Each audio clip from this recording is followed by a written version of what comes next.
Saudi அரேபியாவின் இஸ்லாமிய விவகார அமைச்சின் அனுசரணையில் இலங்கையில் தேசிய மட்டத்தில் நடைபெற்று முடிந்த மாபெரும் 3வது அல் குர்ஆன் மனன போட்டியில் வெற்றியீட்டிய போட்டியாளர்களுக்கான பரிசளிப்பு நிகழ்வு நேற்று கொழும்பு ஐடிசி ரத்னதீப ஹோட்டலில் நடைபெற்றது.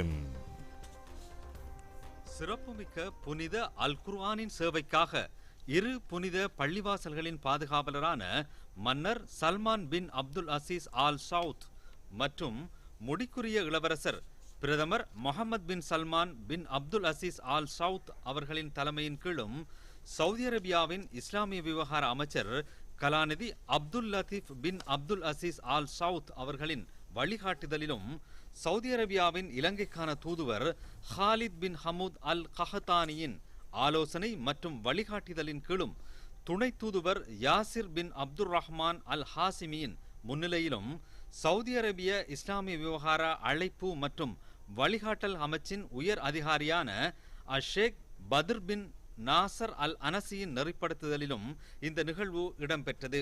நேற்று முன்தினம் இலங்கையில் 3வது தடவையாக ஏற்பாடு செய்யப்பட்ட தேசிய மட்டத்திலான புனித அல் குர்ஆனை மனனம் செய்யும் போட்டியின் இறுதிச் சுற்று போட்டிகள் கொழும்பு NH கலெக்ஷன் ஹோட்டலில் இடம்பெற்றிருந்தது. கொழும்பில் உள்ள சவுதி அரேபிய தூதுவராலயத்தின் நிர்வாகம் மற்றும் நிதி பிரிவிற்கான தலைவர் அகில் பின் அப்துல் ரஹ்மான் அல் கபி அவர்களின் பங்கு பற்றுதலுடனும் நடைபெற்றிருந்தது. சவுதி அரேபியாவின் இஸ்லாமிய விவகார அமைச்சின் அனுசரணையில் இலங்கையில் தேசிய மட்டத்தில் நடைபெற்று முடிந்த மாபெரும் 3வது அல் குர்ஆன் மனன போட்டியில் வெற்றியீட்டிய போட்டியாளர்களுக்கான பரிசளிப்பு நிகழ்வு நேற்று கொழும்பில் இடம்பெற்றது.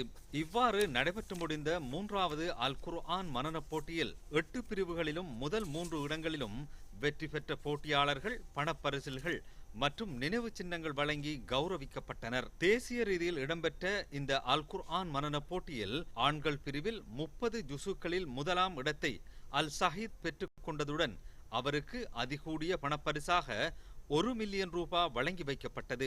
இதேவேளை பெண்கள் பிரிவில் 30 ஜுசுக்களில் முதலாம் இடத்தை பெற்ற மும்தாசா மசூர் என்ற மாணவி 1 மில்லியன் ரூபாய் பணப்பரிசு வழங்கி கௌரவிக்கப்பட்டார். இந்த நிகழ்விற்கு மத விவகார பிரதி அமைச்சர் முனீர் முலஃபர் பிரதம அதிதியாக கலந்து கொண்டார். பிரதி சபாநாயகர் டாக்டர் ரிஸ்வி சாலி, எதிர்க்கட்சி தலைவர் சஜித் பிரேமதாச உட்பட பாராளுமன்ற உறுப்பினர்கள், முன்னாள் அமைச்சர்கள், முன்னாள் பாராளுமன்ற உறுப்பினர்கள் மற்றும் சவுதி அரேபிய தூதரகத்தின் உயர் அதிகாரிகள் மற்றும் உத்தியோகத்தர்கள், முஸ்லிம் சமய பண்பாட்டு அலுவல்கள் திணைக்களத்தின் அதிகாரிகள், உலமாக்கள், ஊடகவியலாளர்கள், கல்விமான்கள் உட்பட முக்கியஸ்தர்கள் பலரும் இந்த பரிசளிப்பு விழாவில் கலந்து கொண்டனர்.